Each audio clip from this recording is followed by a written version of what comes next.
কি লক্ষ্য করেছেন যে কেন রাধা কৃষ্ণ বলা হয়, কৃষ্ণ রাধা বলি না? এর পিছনে রয়েছে একটি কারণ। তো চলুন আজ এই ভিডিওতে সেই কারণই আপনাদের জানাই। রাধা কৃষ্ণ বলার মূল কারণ হলো তারা অবিচ্ছেদ্য, যেখানে রাধা হলেন কৃষ্ণের মূল শক্তি, আদি শক্তি, এবং কৃষ্ণ তার পরম সত্তা। যা রাধা বিনা কৃষ্ণ নাই, আর কৃষ্ণ বিনা রাধা নাই। অর্থাৎ রাধা ছাড়া কৃষ্ণ অসম্পূর্ণ, আর কৃষ্ণ ছাড়াও মা রাধা অসম্পূর্ণ।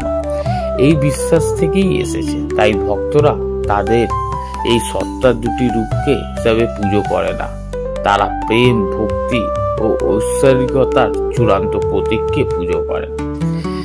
ধর্মীয় বিশ্বাস অনুযায়ী রাধা হলেন আদি শক্তি এবং কৃষ্ণ হলেন পরম শক্তিমান।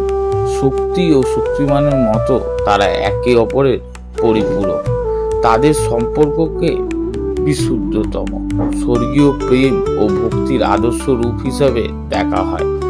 রাধা হলেন কৃষ্ণের প্রিয়তমা এবং তার ভালোবাসা ও আনন্দ। রাধাকে মহালক্ষ্মীর সম্পূর্ণ অবতার ও পরম দেবী হিসাবেও বিবেচনা করা হয়, যিনি স্বয়ং কৃষ্ণকে মন্ত্রমুগ্ধ করেছেন।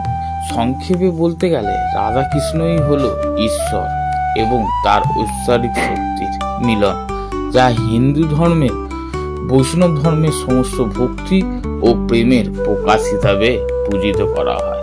কেমন হলো আজকের ভিডিওটা কমেন্ট করে বলবেন, আর কমেন্টে রাধে রাধে লিখতে ভুলবেন না। দেখা হবে আবার অন্য এক ভিডিওতে।